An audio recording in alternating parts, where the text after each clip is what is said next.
Avez-vous dans votre famille un tonton gênant? Vous savez de quoi je veux parler. Ce personnage que vous voyez une fois par an, et qui sort un ou deux commentaires qui vous donnent envie de vous éclipser de la soirée le plus rapidement possible. Cette description me rappelle vaguement le personnage d'Helmut Marko, à une exception près. Malheureusement, on l'entend trop souvent prononcer des absurdités.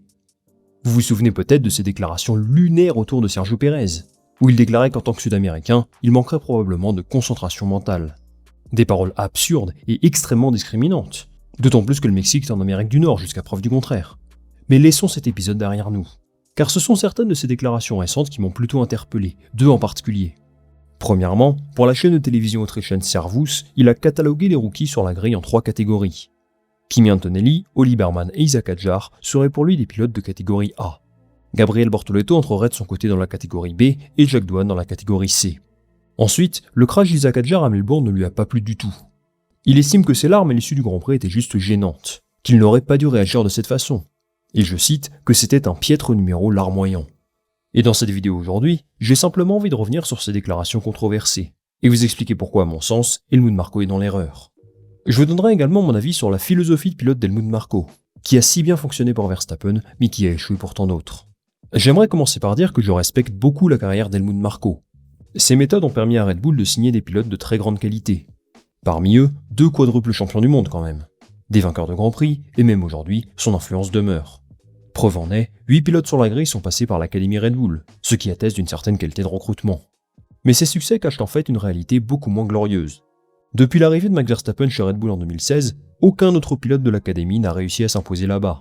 Verstappen mis à part, depuis le départ de Ricciardo en 2018, voici les statistiques des pilotes issus de l'Académie, sous les couleurs d'une des 2 écuries de Red Bull. 0 pole position, 6 podiums et une seule victoire, celle de Pierre Gasly en 2020. Pour l'une des meilleures écuries de la grille, dont la formation est très souvent mise en avant, c'est assez moyen. On reviendra là-dessus un peu plus tard. Si vous le voulez bien, j'aimerais commencer par évoquer le fameux classement des rookies d'Helmut Marko. Catégorie A, B ou C, il est clair qu'il a sa petite idée sur le niveau de chacun.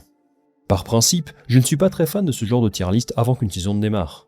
Les 5 rookies sur la grille ont tous des parcours différents, et des résultats en formule de promotion qui sont malgré tout difficiles à juger. La performance des voitures de Formule 2, surtout l'an dernier, était particulièrement compliquée à lire.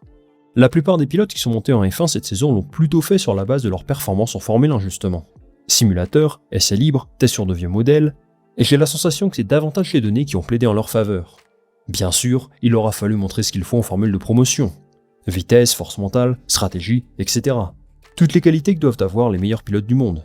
Et là-dessus, ils ont tous affiché d'excellentes dispositions, certains plus que d'autres. Mais ça, est-ce que ça compte vraiment désormais? Car la Formule 1 est une discipline totalement différente, où les pilotes les plus prometteurs sur le papier ne s'imposent pas toujours, et inversement. Exemple, si Oli Berman n'avait pas eu une chance monumentale l'an dernier. Je rappelle qu'il a piloté une Ferrari pour son premier Grand Prix quand même, c'est dingue. Est-ce qu'il l'aurait classé en catégorie A? J'en suis pas sûr. Parce que des 5 rookies, c'est lui qui a les pires résultats en formule de promotion. Autre exemple, Sebastian Vettel n'était pas considéré comme le plus prometteur de sa génération à l'époque. Nico Rosberg et Lewis Hamilton étaient vus comme des cracks absolus, et lui se trouvait légèrement en retrait. Au final, il a rapidement prouvé qu'il avait les épaules pour jouer un titre lui aussi, et il a récolté 4 championnats du monde. Bien sûr, Helmut Marko a le droit d'avoir son avis. Vous et moi, on est également plus hypés par certains pilotes plutôt que d'autres. Cependant, je ne trouve pas ça très pertinent de faire ce genre de classement avant même de les avoir vus en piste. Et je pense même que ça peut prendre plus d'une saison pour qu'ils nous montrent leur vraie valeur. Par exemple, son propre pilote, Yuki Tsunoda, a connu un exercice 2021 très compliqué. Il a progressé de saison en saison. Et aujourd'hui, tout le monde sera d'accord pour dire qu'il a sa place sur la grille. À ce jeu-là, je trouve que Gabriel Bortoleto lui a offert une réponse de grande classe.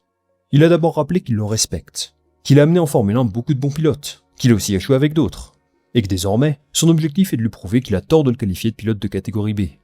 C'est une excellente façon de réagir. Et d'ailleurs, je trouve que Bortoleto est plutôt sous-estimé. Le gars a 20 ans, et il a gagné la F2 et la F3 comme rookie. Il a juste fait absolument tout ce qui était nécessaire pour mériter sa place en Formule 1. Même si on connaît les lacunes de la F2 et de la F3, on ne peut pas dire qu'il est là par hasard. Peut-être que je me trompe. J'ai vu pas mal de commentaires sur la chaîne qu'il trouve surcoté. Je ne sais pas trop pourquoi, je vous avoue. En tout cas, moi, c'est un pilote dans lequel je crois. En ce qui concerne les autres pilotes, je trouve ça dur de qualifier Doohan de pilote de catégorie C aussi. Il n'a clairement pas besoin de ça en ce moment, déjà qu'il est méga sous pression. Et même son patron a avoué qu'ils ont mal géré son cas pendant l'intersaison. Les débuts en Australie ont été compliqués, et j'espère qu'il va vite retrouver de la confiance.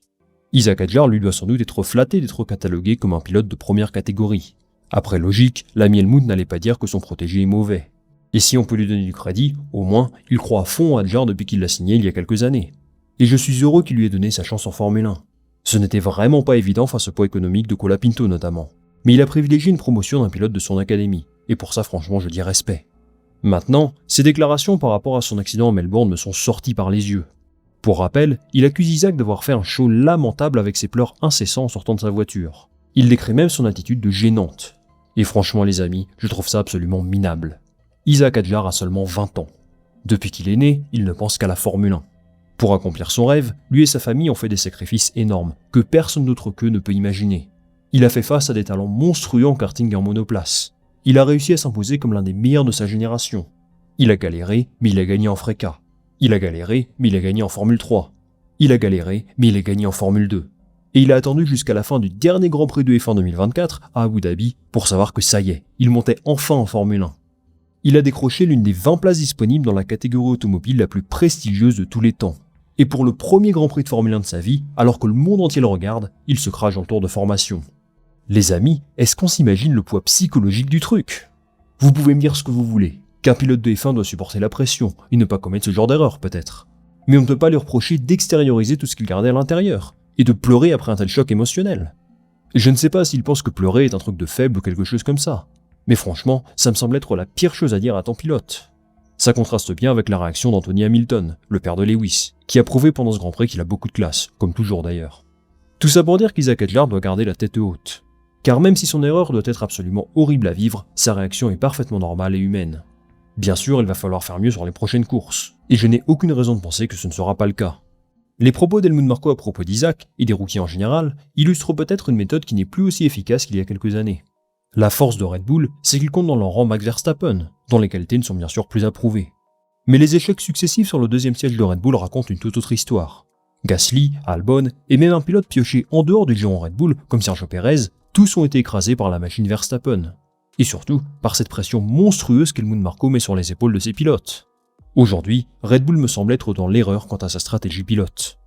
Attendons de voir ce que va faire Liam Lawson, qui va peut-être réussir à briser la malédiction du deuxième pilote, en tout cas on lui souhaite. Mais de base, il ne m'apparaît pas comme le meilleur choix.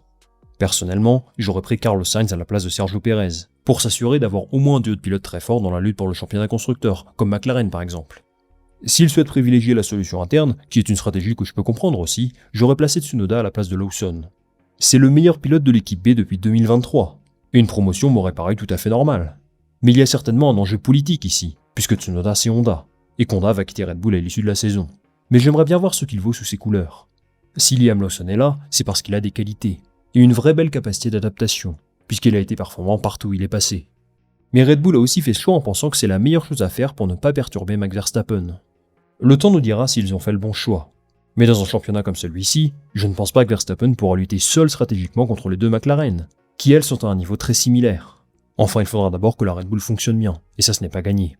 Ces dernières années, McLaren est monté en puissance avec une approche plus moderne, qui a ses défauts, mais qui leur a permis de décrocher un titre constructeur en 2024. Cela contraste avec Red Bull et Helmut Marko, qui semblent un peu déconnectés de la réalité du sport en 2025. La seule source de satisfaction pour eux jusqu'à présent, c'est Max Verstappen. Mais je ne suis pas sûr que Verstappen seul soit capable de leur ramener un titre.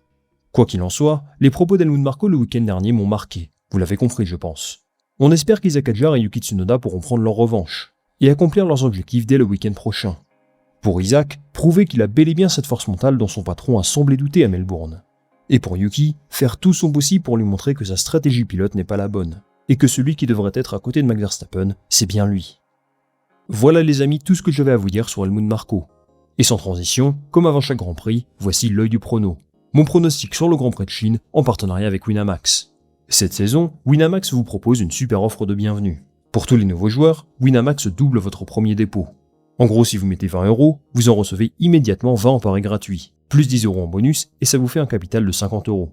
Pour en profiter, vous devez mettre au minimum 15 € et au maximum 100. Pour profiter de cette offre, il faut cliquer sur le lien en commentaire épinglé ou en description. Ensuite, vous créez votre compte et vous utilisez mon code promo perso PADOC10 au moment du premier dépôt. Pour le Grand Prix de Chine, comment ne pas s'orienter vers une victoire de McLaren après une telle démonstration de force? La question, c'est qui des deux pilotes peut l'emporter? Lando Norris était intouchable à Melbourne, et il est en pleine confiance.